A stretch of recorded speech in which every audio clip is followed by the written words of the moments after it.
Baik, Assalamualaikum warahmatullahi wabarakatuh. Bagaimana kabarnya anak-anak hari ini? Mudah-mudahan kalian selalu sehat ya. Dan jangan lupa selalu taati protokol kesehatan untuk mencegah kita terhindar dari virus corona. Nah, sebelum pembelajaran dimulai, jangan lupa untuk membaca doa sesuai agama dan kepercayaannya masing-masing ya, agar ilmunya mudah untuk diserap. Oke, sekarang kita masuk ke pertemuan kedua. Di pertemuan kedua ini seharusnya ada 6 subbab yang harus Ibu bahas, namun dikhawatirkan terlalu banyak. Jadi Ibu akan membahas 3 subbab terlebih dahulu ya. Jadi nanti di hari Rabu Ibu akan menambahkan video baru untuk 3 subbab selanjutnya seperti itu. Jadi nanti pemberian tugasnya ada di hari Rabu ya. Nah, ini untuk subbabnya. Yang pertama ada operasi penjumlahan dan pengurangan bilangan bulat. Yang kedua ada operasi perkalian dan pembagian bilangan bulat. Yang ketiga membandingkan bilangan pecahan. Yang keempat penjumlahan dan pengurangan bilangan pecahan. Yang kelima perkalian pembagian. Dan yang keenam ada bilangan berpangkat bilangan bulat positif. Oke, pertama ada penjumlahan dan pengurangan bilangan bulat. Nah, penjumlahan dan pengurangan bilangan bulat itu ada 2 cara. Yang pertama menggunakan garis bilangan dan yang kedua dengan cara langsung. Nah, garis bilangan sebelumnya kita sudah bahas ya di pertemuan sebelumnya. Garis bilangan itu ada 3 komponen. Yang pertama ada 0, yang kedua ada bilangan positif yaitu dimulai dari 0 ke kanan. Dan yang ketiga ada bilangan bulat negatif yaitu dari 0 ke kiri. Nah, kita lihat ya contohnya jika menggunakan garis bilangan. Nah, di bawah ini ada langkah-langkahnya. Ingat, jika kita menggunakan garis bilangan, kita harus memulai dari angka 0 terlebih dahulu. Jadi, jika kita ingin menjumlahkan atau mengurangi bilangan bulat menggunakan garis bilangan, jadi titik awalnya itu adalah angka 0. Nah, lihat langkah-langkahnya sebagai berikut. Nah, angka 0 adalah patokan awal untuk memulai langkah. Lihat dalam soal yaitu 2 ditambah 3 ya. 2 ditambah 3. Karena itu dua-duanya bilangan positif, maka dua-duanya mengarah ke sebelah kanan. Nah, yang pertama ada bilangan 2, berarti maju 2 langkah dari 0. 1, 2. Lihat panah yang biru, udah sampai ke bilangan 2 ya. Nah, untuk menambahkan 3, kita mulainya dari angka 2, jangan dari 0 lagi, tapi mulainya dari angka 2. Nah, lalu maju 3 langkah ke kanan dari angka 2. 1, 2, 3. Lihat panah yang hijau.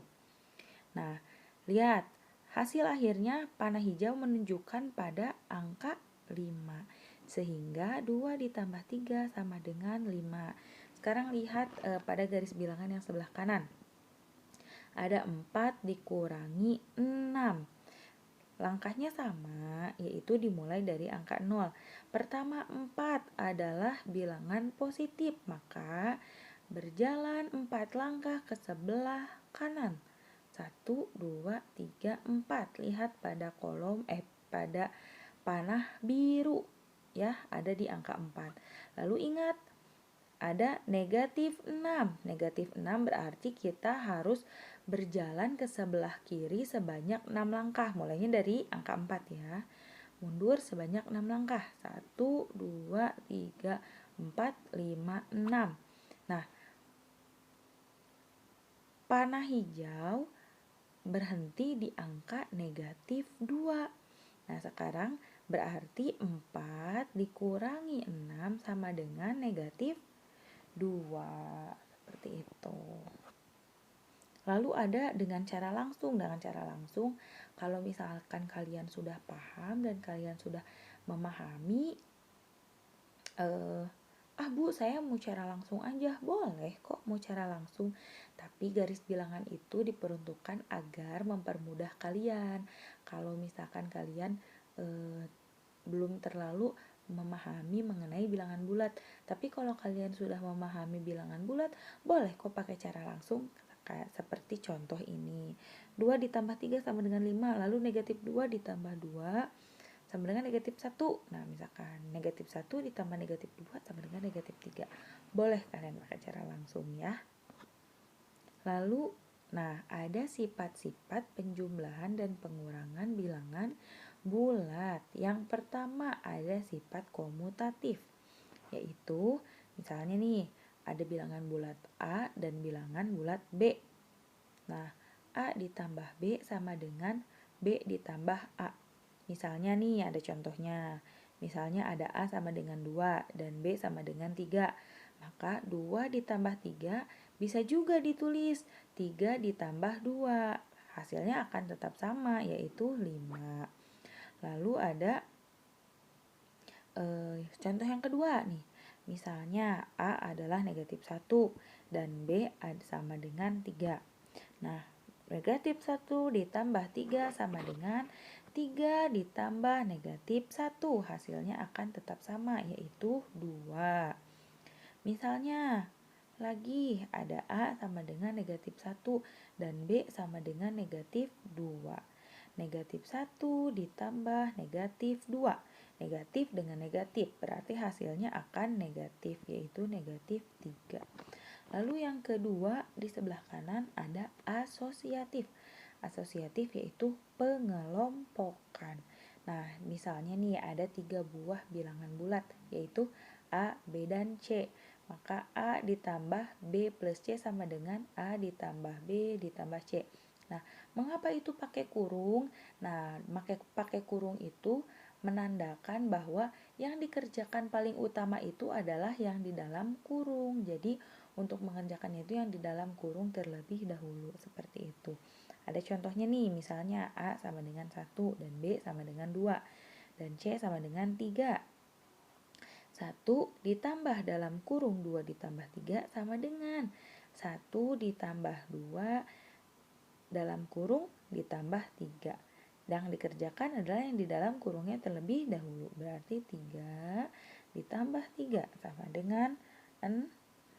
Seperti itu. Lalu ada contoh yang kedua nih, bisa dilihat. Perhatikan oleh kalian ya dengan seksama.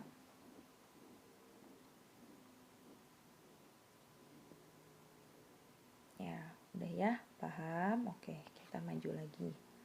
Lalu ada perkalian dan pembagian bilangan bulat. Oke, sekarang kita lihat. Operasi perkalian dan pembagian bilangan bulat juga sama. Caranya bisa pakai 2 cara, yaitu pakai garis bilangan atau pakai cara langsung juga boleh kalau kalian udah paham. Nah, kita lihat contohnya nih ya, menggunakan garis bilangan. Kita materinya perkalian dulu ya. Nah, petunjuknya ada 2 dikali 3. 2 dikali 3 nih ya.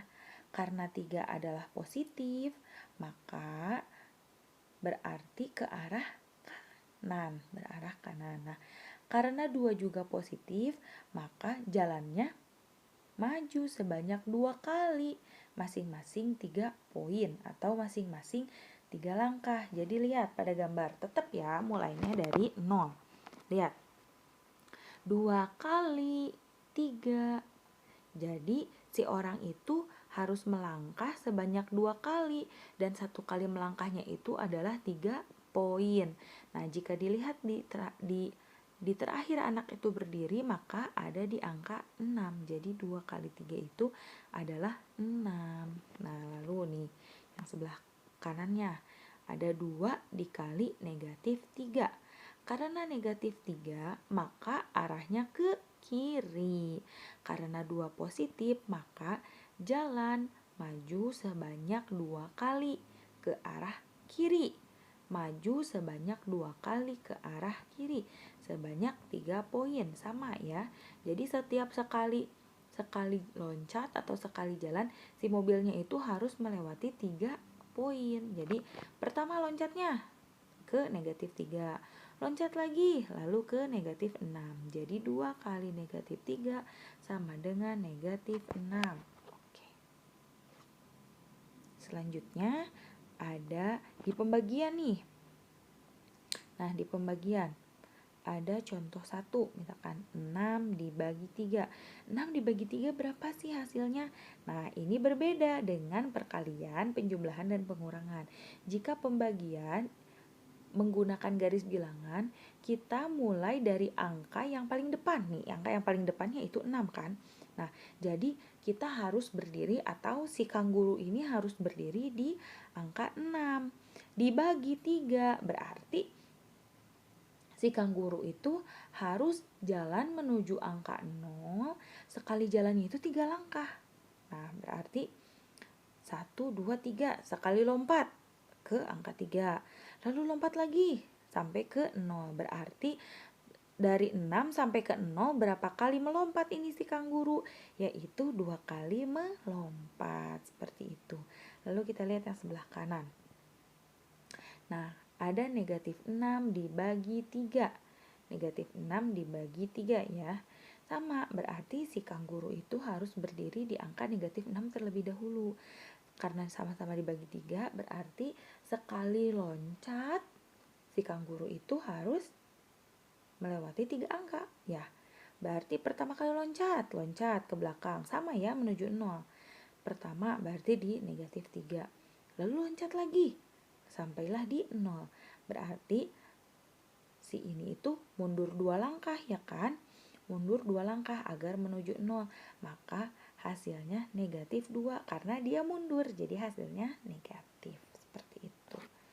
Lalu untuk cara langsung ya sama seperti kalian, kalau misalkan kalian sudah paham cara langsung boleh kayak 6 dibagi 3, kalian udah tahu nih hasilnya 3. Terus negatif 2 dibagi negatif 2 dibagi 2 harusnya hasilnya negatif 1 ya, itu salah. Nah, 4 dibagi negatif 2 hasilnya negatif 2. Lalu negatif 4 dibagi negatif 2 hasilnya 2. Kok bisa sih Bu? Ini ada negatif 2 dibagi 2 hasilnya jadi negatif 1. Terus 4 dibagi negatif 2 kok hasilnya negatif 2 gitu kan. Nah, ilustrasinya tadi udah digambarkan di slide sebelumnya. Nah, ini sebenarnya ada konsepnya.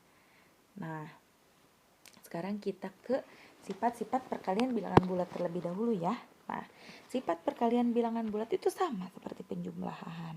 Ada komutatif, ada asosiatif. Dan ada 3 ya, satu lagi distributif. Nah, pertama nih komutatif sama. Tadi kan A ditambah B sama dengan B ditambah A. Ini juga sama. A kali B sama dengan B kali A. Misal nih si A-nya 5 dan si B-nya 6.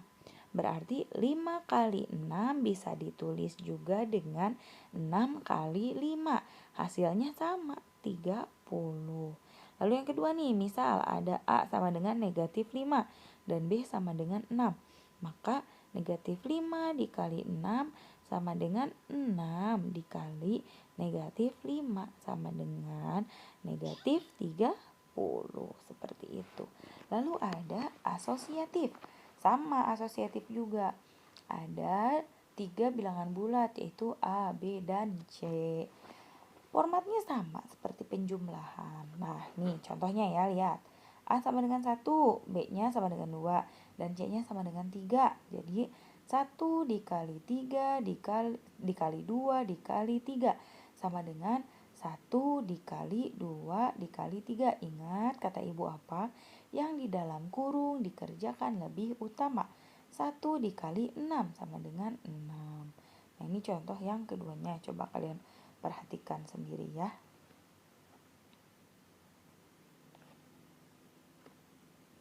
Oke, kita mulai ke slide selanjutnya. Nah, ini ada yang ketiga yaitu sifat distributif. Sifat distributif itu ada 2, perkalian terhadap penjumlahan dan perkalian terhadap pengurangan.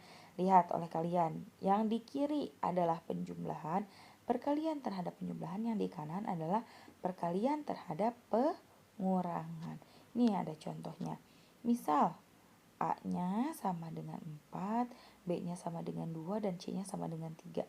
Nah, maka 4 dikali 2 ditambah 3 sama dengan 4 dikali 2 dulu. lalu 4 dikali 3. Jadi si 4 ini harus berpasangan dengan keduanya yang ada di dalam kurung ya. Nah, ditulisnya seperti ini, 4 dikali 2 dikurung, ditambah 4 dikali 3 juga dikurung. 4 kali 2, 8, ditambah 4 kali 3 sama dengan 12. Jadi 8 ditambah 12 sama dengan 20. Oke, lalu ada contoh yang perkalian terhadap pengurangan. Lihat. Nah, misalnya A sama dengan 4, lalu B sama dengan 2, dan C sama dengan 3. Sama ya. Kita lihat kita bedakan hasilnya ya. Nah, 4 dikali 2 dikurang 3. Ingat, si 4 harus berpasangan dengan angka yang ada di dalam satu ya. Jadi 4 kali 2 dulu, lalu dikurang 4 kali 3. Jangan lupa pakai kurung. Jadi 8 dikurangi 12. Hasilnya negatif 4. Oke. Nah, ini ada konsep perkalian dan pembagian bilangan bulat ya. Kalian harus ingat-ingat, oke? Yang pertama, pada dasarnya perkalian dan pembagian itu sama. Ketika positif dikalikan positif, maka hasilnya akan positif. Lalu positif dikali negatif, hasilnya negatif. Negatif dikali positif, hasilnya negatif. Negatif dikalikan dengan negatif, hasilnya positif. Seperti itu. Pembagian pun sama. Konsepnya seperti itu. Jadi ketika salah satu di bagian sisinya ada yang negatif, berarti hasilnya akan negatif. Nih contohnya ya, kita lihat. Nah, ada 2 dikali 3 sama dengan 6. Karena positif dengan positif hasilnya positif. Lalu 2 dikali negatif 3. Positif dengan negatif maka hasilnya negatif. Lalu negatif 2 dikali 3. Negatif dikalikan dengan positif hasilnya negatif. Lalu negatif dikalikan dengan negatif hasilnya positif. Begitupun dengan pembagian ya. Lanjut. Lalu ada membandingkan bilangan pecahan. Nah, pecahan pada daerah yang diarsir di samping adalah, nih kita lihat, pecahan itu berarti memecahkan kan.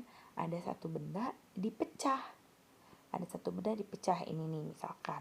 Ada satu benda yaitu lingkaran dipecah menjadi 4. Nah, yang diarsir adalah yang kita inginkan misalkan ya.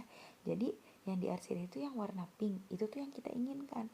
Berarti kita itu hanya menginginkan 1/4 bagian dari si bulat itu. Jadi 1 dari 4 gitu. Kalau misalkan kita mengarsirnya 2 berarti 2 dari 4. Kalau misalkan kita mengarsirnya 3 berarti 3 dari 4. Nah, kita lihat.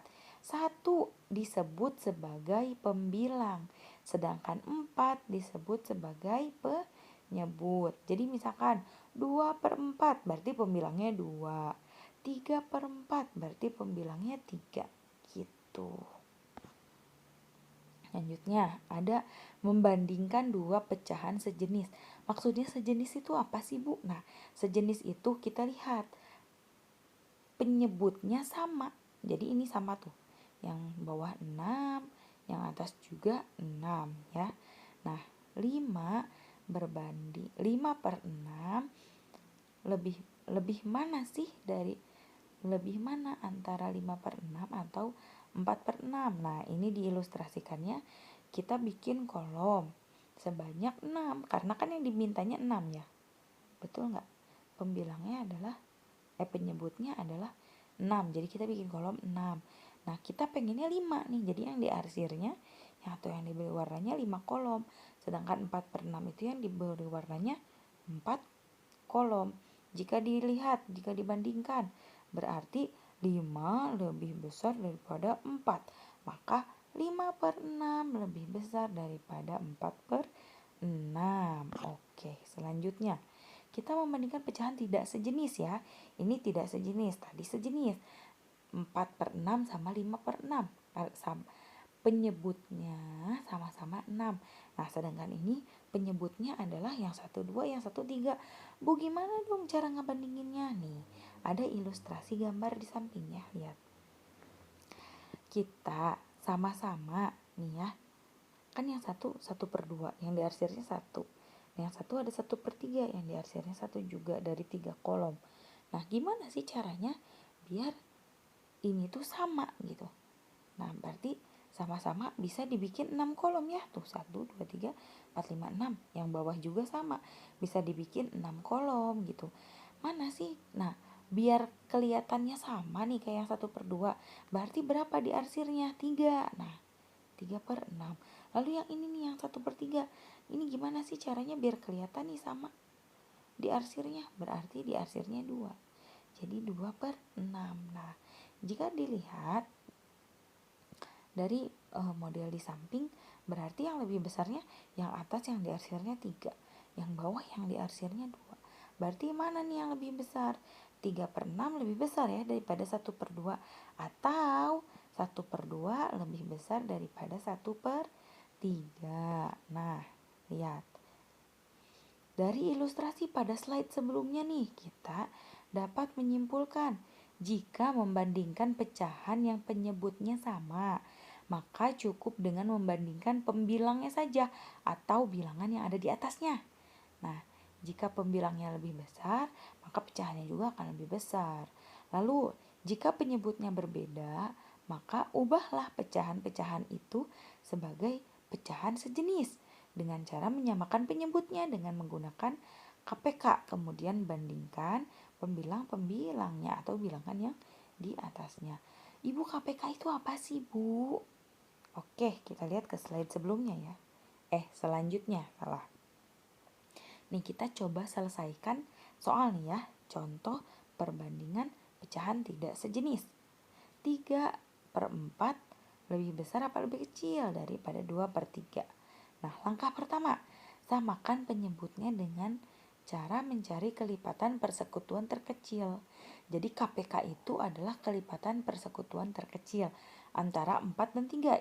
Penyebut ya. Penyebutnya ya yang di bawah ya. Nah, 4 dan 3. 3 dikali berapa? Dikali 1, 3. 3 dikali 2, 6. 3 kali 3, 9. 3 kali 4, 12. 3 kali 5, 15. Dan seterusnya. Lalu sekarang 4. 4 kali 1, 4. 4 kali 2, 8. 4 kali 3, 12. 4 kali 4, 16. 4 kali 5, 20. Lihat antara 3 sama 4. Ada gak yang angkanya sama? Ada nih, yaitu angka 12. Berarti kelipatan. Dilihat dari kelipatan antara 3 dan 4, maka ada nih angka yang samanya, yaitu 12. Jadi KPK dari 4 dan 3 adalah 12. Nah, lihat. 3/4 senilai dengan 9/12. Ibu tahu dari mana itu 9/12? Gini caranya. Kan kita udah dapat nih ya, penyebutnya nih disamain 12. Caranya 12 dibagi dengan 4. Dengan 4, 12 dibagi 4, hasilnya 3. Dikalikan ke atas, dikali 3. Jadi 9/12. Nah, sekarang 8/12 dari mana? Yaitu 12 dibagi 3 berapa? 4. 4 dikali 2, 8. Sehingga jika dibandingkan 9/12 itu lebih besar daripada 8/12, atau 3/4 lebih besar daripada 2/3. Seperti itu. Nah, alhamdulillah untuk video pembelajaran di part 2 chapter 1 ya, kita sudah selesai. Nanti hari Rabu disambung lagi. Ada 3 subbab lagi yang belum Ibu terangkan. Nah, mudah-mudahan kita bisa segera pembelajaran tatap muka ya, agar kalian lebih memahami lagi. Dan jangan lupa kontrak belajarnya. Setiap kalian sudah belajar dengan Ibu, kalian harus mengkaji lagi dan kalian harus mempelajari ulang mengenai materi-materi yang telah Ibu sampaikan. Untuk tugasnya nanti menyusul ya. Ketika kalian sudah nonton video seperti biasa, Ibu akan mengirimkan tugasnya. Baik, Ibu akhiri. Wassalamualaikum warahmatullahi wabarakatuh. Tetap semangat.